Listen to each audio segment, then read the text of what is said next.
مشرق وسطیٰ اور جنوبی ایشیا سے ایسی خبریں موصول ہو رہی ہیں جنہوں نے عالمی سفارتکاری میں ہلچل مچا دی ہے۔ تو ناظرین آئیے دیکھتے ہیں آج کی وہ خاص خبریں کیا۔ Abdul Basit multi affair T V کی جانب سے آپ کی خدمت میں سلام عرض کرتا ہے اور اپنے چینل پر خوش آمدید کہتا ہے۔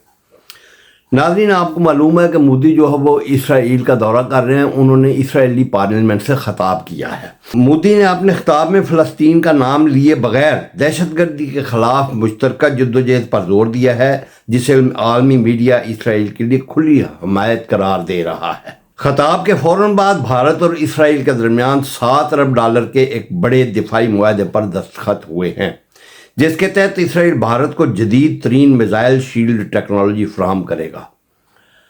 اس سے خطے میں طاقت کا توازن بدلنے کا خدشہ ہے۔ معاہدوں کی تفصیلات کیا ہیں؟ یہ معاہدہ صرف ہتھیاروں کی خرید و فروخت نہیں بلکہ ٹیکنالوجی کی منتقلی پر مبنی ہے۔ اس میں بہت سی اہم چیزیں شامل ہیں۔ بھارت اسرائیل سے ایرو 3 میزائل ڈیفنس سسٹم حاصل کر رہا ہے۔ یہ سسٹم خلا میں دشمن پر بیلسٹک میزائلوں کو تباہ کرنے کی صلاحیت رکھتا ہے، اور یہ پاکستان کے شہاب اور غوری میزائل سسٹم کے خلاف بھارت کی دفاعی پوزیشن کو مضبوط کرنے کی کوشش ہے۔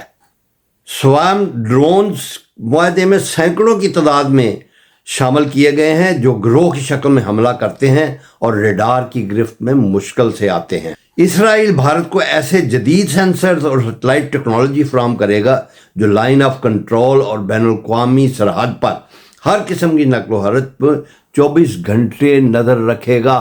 دونوں ممالک نے ایک مشترکہ سائبر کمانڈ بنانے پر بھی اتفاق کیا ہے تاہم اہم تنصیبات کو ہیکنگ سے بچایا جا سکے۔ نریندر مودی نے اپنے خطاب میں براہ راست لفظ پاکستان استعمال نہیں کیا، لیکن اس کا پورا خطاب اشاروں اور کنایوں میں بھرا ہوا تھا، جس کا رخ واضح طور پر پاکستان کی طرف تھا۔ مودی نے کہا کہ دنیا کو اب دہشت گردی کی نرسریوں کو جڑ سے اکھاڑنا ہوگا جہاں دہشت گردی کی آبیاری ہوتی ہے۔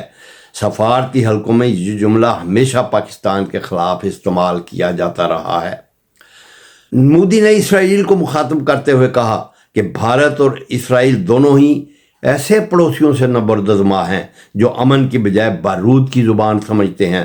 یا انہوں نے اسرائیل کے دشمنوں حماس، حزب اللہ اور بھارت کے پڑوسی پاکستان کو ایک ہی صف میں کھڑا کرنے کی کوشش کی ہے۔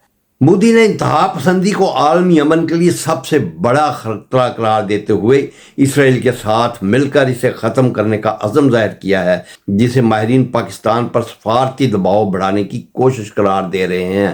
حالانکہ سب سے بڑا جو انتہا پسند مذہب جو ہے وہ اس وقت ہندوازم ہے ہندوستان میں۔ پاکستان کے دفتر خارجہ نے مودی کے اس خطاب اور دفاعی معاہدے پر گہری تشویش کا اظہار کیا ہے۔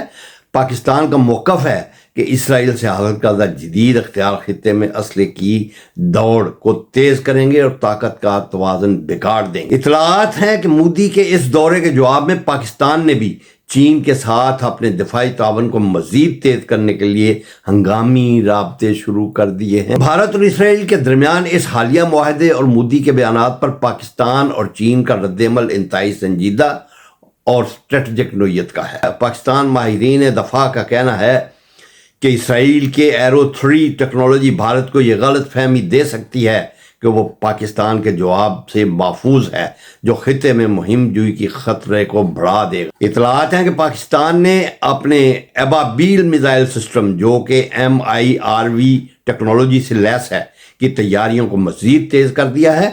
یہ ٹیکنالوجی کسی بھی میزائل ڈیفنس سسٹم کو دھوکہ دے کر اسے ناکارہ بنانے کی صلاحیت رکھتی ہے، اور یہ بڑی خوشائند بات ہے کہ بہت بروقت اور فوری جو ہے اقدامات کیے جا رہے ہیں۔ پاکستان ایئر فورس نے اپنی نگرانی کے نظام کو مزید جدید بنانے کے لیے نئے چینی ریڈارز اور الیکٹرانک وارفیئر سسٹم کی تنصیب پر کام شروع کر دیا ہے، تاکہ اسرائیلی ڈرونز اور جدید میزائلوں کا توڑ کیا جا سکے۔ چین کا جو اس بارے میں موقف ہے وہ ایشین ناٹو کی باز گشت ہے۔ چین سے مودی اسرائیل گٹھ جوڑ کو صرف پاکستان کے خلاف نہیں بلکہ اپنے بیلٹ اینڈ روڈ منصوبے کے خلاف بھی ایک بڑی سازش سمجھ رہا ہے۔ چینی وزارت خارجہ کے قریبی ذرائع کا کہنا ہے کہ امریکہ، اسرائیل اور بھارت مل کر ایک ایسا بلاک بنا رہے ہیں جسے چین ایشین نیٹو کا نام دیتا ہے۔ چین نے واضح کیا ہے کہ وہ پاکستان کی دفاعی ضروریات کو پورا کرنے کے لیے ہر ممکن تعاون جاری رکھے گا۔ اطلاعات ہیں کہ چین پاکستان کو اپنے جدید ترین J-31 اسٹیلتھ طیاروں کی جلد فراہمی پر غور کر رہا ہے تاکہ بھارت کے نئے اسرائیلی دفاعی نظام کا توڑ کیا جا سکے۔ پاکستان اور چین اب مل کر اس بیکساگون یعنی بھارت، اسرائیل اور امریکہ اتحاد کے خلاف ایک مضبوط جوابی بلاک بنا رہے ہیں جس میں روس اور ایران کو بھی شامل کرنے کی کوششیں تیز ہو گئی ہیں۔ مودی کا دورہ اسرائیلی خطے کو واضح طور پر دو دھڑوں میں بانٹ رہا ہے۔ ایک طرف بھارت، امریکہ اور اسرائیل ہیں تو دوسری طرف پاکستان، چین، ایران اور ممکنہ طور پر روس کا ایک نیا اتحاد ابھر رہا ہے۔ ناظرین، آپ اس میں اگر آپ نے کچھ کمنٹس دینا چاہیں یا اس پر تبصرہ دینا چاہیں تو برائے مہربانی کمنٹس میں لکھیے گا کہ اس کے علاوہ آپ کے دماغ میں کیا آتا ہے کہ یہ اسرائیل بھارت گٹھ جوڑ جو ہے یہ پاکستان کے خلاف اور کس طرح خطرات کا موجب بن سکتا ہے، اور پاکستان کس طرح اپنی حفاظت کے لیے کس کے ساتھ الحاق کرنا چاہیے، امریکہ سے اس کی جو قربت تھی اس کا نتیجہ کیا نکلا ہے۔